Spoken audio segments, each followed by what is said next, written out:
Hey everybody, it's Matt from endsickness.org. Today I'm going to talk about the best supplements for heavy metal poisoning. I'm going to first go over my experiences with heavy metal toxicity. I'll talk about broken cell wall chlorella and the effects it had on my heavy metal levels.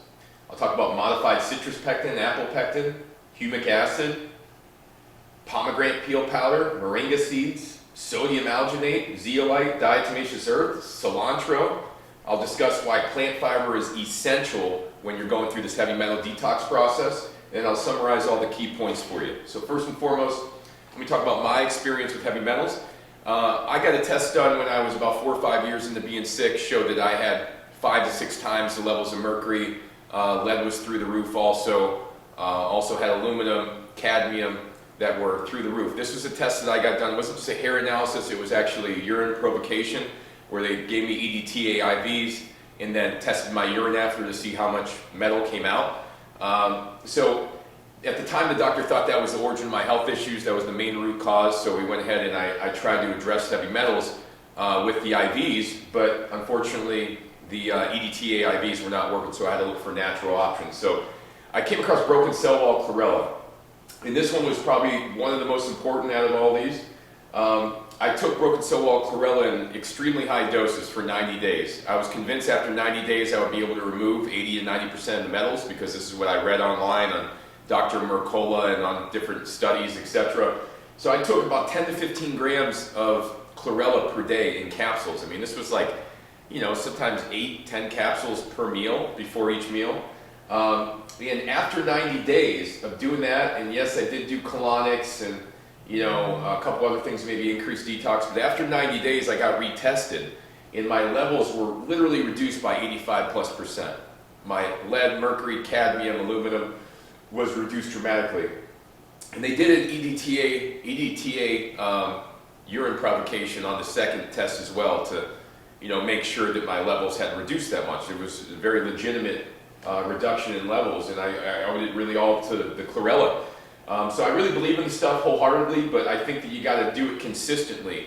You got to make sure you're doing it a few times a day in high doses, and you don't want to stop in the middle of the detox, because you're going to end up losing the ability to bind to the metals that you've moved out of your organs, out of the cells, etc. Also, broken cell wall chlorella is so helpful because it increases the pH in your body.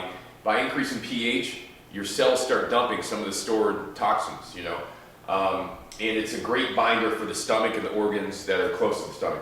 Modified citrus pectin is another one. Apple pectin is another product, but modified citrus pectin has been shown to be effective against chelating lead and other heavy metals. Has been shown in studies.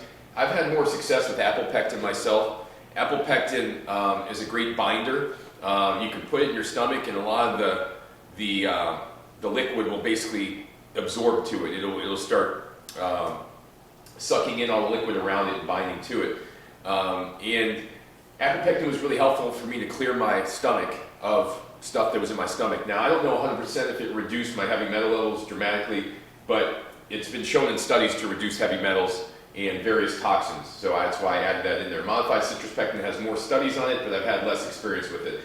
Humic acid, I did have experience with that. I used a pH stable humic acid, and I used a few gallons of it, and I will definitely say that it pulls metals from your body for sure. Within a couple of weeks of doing it, I could tell that I was starting to have that metal detox feeling, that hyperactivity, the mind was racing, the sleep was being disturbed, etc. But when I was done with the humic acid, I definitely felt a lot more clear. I felt a lot more control of my emotions, less of the up and down swings. So humic acid is very legitimate. They use that to detoxify soil in various agricultural settings. Pomegranate peel powder has been shown to be very effective for chelating heavy metals or binding to heavy metals. It's very strong tasting, very bitter, but it's something that's potentially helpful. I want to mention that. Moringa seeds have also been shown to bind to heavy metals. The actual seeds themselves, not the liquid, but the actual pulp of the seed. That has been shown to actually clean out water that is contaminated with heavy metals, just like the pomegranate peel powder. Sodium alginate has been shown to bind to heavy metals. It's a lot of what it does in the ocean. These particular seaweeds, as they bind to the heavy metals, just like the chlorella. That's their purpose in the ocean, is actually, in most cases, just to bind to the toxins that are in there and help to clean out the water. Zeolite and diatomaceous earth Zeolite, I never really experienced a whole lot of detox from that, but the diatomaceous earth, I definitely could tell that there was some type of cleansing happening from that, at least initially during the first couple weeks of use.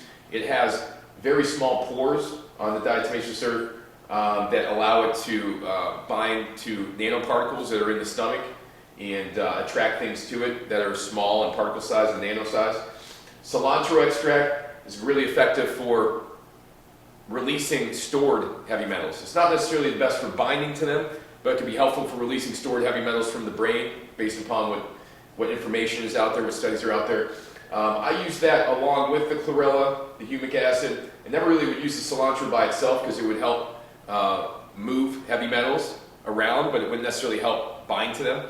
So I wanted to make sure if I was using cilantro, I was using something like the apple pectin, the broken cell wall, chlorella, the pomegranate peel powder, something in my stomach to bind to the toxins or the metals that were being moved from the cilantro extract.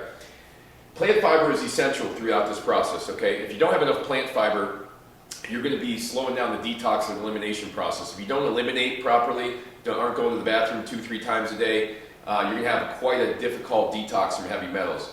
So plant fiber to me is absolutely essential. You have to increase your fiber dramatically, reduce the meat intake. The meat intake is going to slow down the detox process. It's also going to go ahead and slow down the elimination with your bowels. So that is a big no-no there. So plant fiber is absolutely critical. So to summarize, I had experience with heavy metals, had levels that were 600+% above the reference range. Broken cell wall chlorella, after doing 90 days of heavy doses, reduced those levels by 85% on that test. The apple pectin to me was the most helpful, even though modified citrus pectin has a lot of studies on it. Humic acid was very helpful with clearing my mind, helping me get a little bit more control of my emotions. The swings, the up and down swings got a little bit better. It felt like humic acid was chelating something that the broken cell wall chlorella maybe couldn't get to. Pomegranate peel powder, moringa seeds, sodium alginate, they all have a lot of studies in terms of their ability to chelate heavy metals.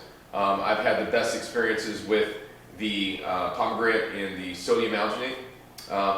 Zeolite and diatomaceous earth both have potential to bind to heavy metals and smaller toxic nanoparticles, so that's something I want to put in there as well. And cilantro is one of those things that's going to help to move around metals or get them from their stored places, but it's not necessarily going to help to bind to them. So if you are using cilantro, you want to combine it with one of these binders like the chlorella, the pectin, the pomegranate peel powder, the alginate, something like that. And you got to have enough plant fiber. If you're not eating enough plant fiber, you're going to recirculate these heavy metals and you end up even sicker in some cases because you've released them from these stored places and now they're circulating, causing you issues before they redeposit. So hopefully that was helpful.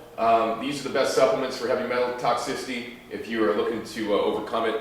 And this is all based on my personal experience I've had with clients, and it is for educational purposes only. This is not meant to be medical advice in any way, shape, or form, so please don't use it that way. And if you have any questions, reach out to me via my website or add your questions or comments in the YouTube. And thanks for watching, everybody. Hope to see you soon.